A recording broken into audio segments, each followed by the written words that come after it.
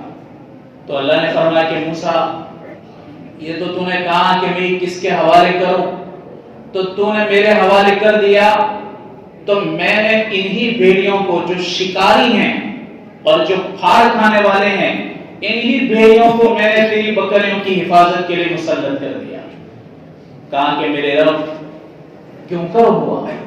کہا یہ بڑا سوال بڑا ہے تیرا۔ موسیٰ یاد رکھ، میرے بندے جب میرے ساتھ سمادھان کر لیتے ہیں، میرے بندے جس وقت مجھ سے صلح کر لیتے ہیں، اور میرے بندے جب میرے باغی نہیں بنتے تو میں مخلوق کے ساتھ بھی ان کی دوستی کروا دیتا ہوں، ان کے معاملات کو درست کر دیتا ہوں، میں ان کے معاملات کو ٹھیک طریقے سے چلاتا ہوں جب بندے میرے ساتھ صلح کر کے چل رہے ہیں۔ اب تو نبی ہے اور تو میرے پیغام کو لے کر میری مخلوق میں چلتا ہے، اور میں نے تجھے جو دین دیا اس دین کے مطابق لوگوں کو مجھ سے جوڑتا ہے، اور لوگوں کا میرے ساتھ اور میرا ان کے ساتھ سمادھان کرواتا ہے، یعنی من چاہی زندگیوں سے نکال کر کے رب چاہی زندگی سکھاتا ہے۔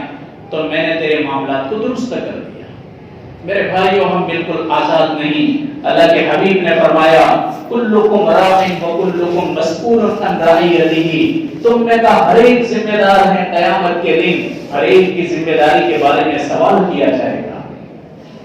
سب سے بڑا جو سوال ہونے والا ہے اپنی اولاد کے حق میں، سب سے بڑا سوال ہوگا قیامت کے دن۔ یہی اولاد آپ کی ٹھنڈک ہے دنیا کے اندر، یہی اولاد اگر کسی ماں باپ کے لیے آپ کی ٹھنڈک ہے تو کسی کے لیے ہو سکتا ہے کہ سر کا دکھاوا بھی ہو۔ کتنے بیچارے ایسے ماں باپ ہیں جو روتے ہیں، کتنے باپ ایسے ہیں جو ناامید ہو گئے، کتنی مائیں ایسی ہیں جو ناامید ہو گئی، اور کتنے باپ ایسے ہیں کہ جو اپنی اولاد سے راضی ہیں۔ قیامت کے دن میرے بھائیوں ہمارے لیے بہت بڑا ذخیرہ بھی ہے، قیامت کے دن سب سے بڑا سوال کا ذریعہ بھی ہے۔ تو ہمارے لیے بہت ضروری ہے کہ ہم ہماری بچیوں کی اور ہماری جوان نسل کی دیکھ ریکھ کر کے ان کی حفاظت کریں۔ اگر یہ غلط رخ پر چلی گئی تو قیامت کے دن سب سے بڑا جو مواخذہ ہوگا، اللہ کی پکڑ ہوگی، ان کی وجہ سے ہوگی۔ سب سے بڑا سوال اپنے گھر سے ہوگا، سب سے بڑا سوال گھر کی دینداری سے ہوگا، سب سے بڑا سوال اپنی بیٹیوں کے حق میں ہوگا، سب سے بڑا سوال اپنی بیوی کے حق میں ہوگا۔ میرے بھائیوں، کسی بھی اعتبار سے اللہ نے ہمیں آزاد نہیں رکھا، ہر اعتبار سے اللہ نے اپنے بندوں کو، اپنے نبی کو دین دے کر جو بھیجا، اس کے تابع رکھ کر کے وہی زندگی چاہی جو ہمارا نبی لے کر آیا۔ تو میرے بھائیوں، میں تو اکثر یہاں آپ کے یہاں کے علماء سے بھی کہتا رہتا ہوں کہ جو ہماری جوان بیٹیاں ہیں، جوان بیٹیاں، ان کی تعلیم کی اتنی فکر کرنی چاہیے، اتنی فکر کرنی چاہیے کہ ہماری بیٹی کبھی کل کسی کے گھر، کسی کی بیٹی ہمارے گھر، آج کسی کی بیٹی ماں بن رہی ہے اور ہماری بیٹی کل ماں بنے گی، اور اگر ان کو اچھا سے اچھا بہترین طریقہ اور بہترین تربیت اور عمدہ سے عمدہ تعلیم دی ہوگی میرے بھائیوں اس پر تو اللہ نے جنت کا وعدہ کیا ہے۔ نبی کریم صلی اللہ علیہ وسلم نے فرمایا کہ جس گھر میں 3 بیٹیاں ہو، 3 بیٹیاں، ماں باپ نے ان کی بہتر سے بہتر پرورش کی، ان کو اچھی تعلیم دی، باادب بنایا، ادب سکھایا، اس کے بعد مناسب جگہ پر ان کا رشتہ اور نکاح کر دیا، اللہ کے حبیب نے فرمایا میں ایسے ماں باپ کے لیے جنت کی ضمانت دیتا ہوں، جنت کی گارنٹی دیتا ہوں۔ صحابہ نے کہا یا رسول اللہ، جن کے گھر میں 2 بیٹیاں ہوئی پر انہوں نے اچھی سے اچھی تربیت کی، تعلیم دی، پڑھایا، سکھایا، ادب بتائی، تہذیب بتائی اور رشتہ کیا، اللہ کے حبیب نے فرمایا یہ بشارت 2 بیٹیوں پر بھی ہے۔ صحابہ کی عورتوں نے کہا کہ جس کے گھر میں 1 بیٹی، آپ نے فرمایا ان کے حق میں بھی ہے۔ کتنی بڑی فضیلت ہے، اتنی بڑی فضیلت ہے۔ تو میرے بھائیوں ہم سب ذمہ دار ہیں، خالی کوئی آپ کا ٹرسٹ ذمہ دار نہیں ہے، ٹرسٹ کے 4-5 لوگ ذمہ دار نہیں ہوتے، ہر ماں اور باپ ایک والی کی حیثیت سے ذمہ دار ہیں کہ اپنی بیٹیوں اور اپنے بیٹوں کی فکر کریں۔ ہم دیکھتے ہیں ہمارے معاشرے اور ماحول کے اندر بیٹی جس وقت سمجھدار نہیں ہوتی، سمجھدار، اتنی عقل اور سمجھ نہیں ہوتی، تب وہ پڑھایا جاتا ہے جو وہ نہ سمجھے، اور جب سمجھدار بنتی ہیں، سمجھنے کے قابل ہوتی ہیں تو پڑھ کے اتر جاتی ہیں۔ ارے جب سکھانے کا نمبر آیا تو پڑھ کے اتر گئی، اب گھریلو کام کاج کے اندر وہ مشغول ہو گئی، جب کھڑا علم لینے کا وقت آیا تب تو وہ چلی گئی۔ تو آپ کو ایسا نظام بنانا چاہیے کہ میرے بھائیوں 12 سال کی عمر میں اگر لڑکی قرآن مکمل کر لیتی ہیں تو 13، 14، 15، 16، 17 سال اس کی جو ایج ہے، شادی کی ایج، وہاں پہنچتے پہنچتے ہماری لڑکی آزاد ہو کر نہ نکل جائے، بلکہ ہماری بیٹی مدرسہ اور تعلیم سے بالکل لگی رہے کہ جس وقت ایک بیٹی کسی اور کے گھر جا رہی ہو تو میرے بھائیوں ایک بہترین ماں بن کے جا رہی ہو، ایک متقی اور پرہیزگار ماں بن کے جا رہی ہو۔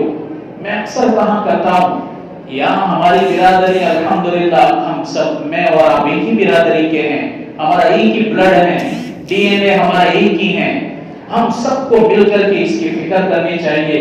اللہ تبارک و تعالیٰ ایک ایسی سسٹم بنائے گا کہ قیامت تک آنے والی جتنی نسلیں ہوں گی میرے بھائیوں اس سے فائدہ اٹھاتی رہے گی۔ اس میں ہم سب کو سپورٹ کرنا ہے، خالی اس کو ذمہ داروں کے حوالے نہ کریں۔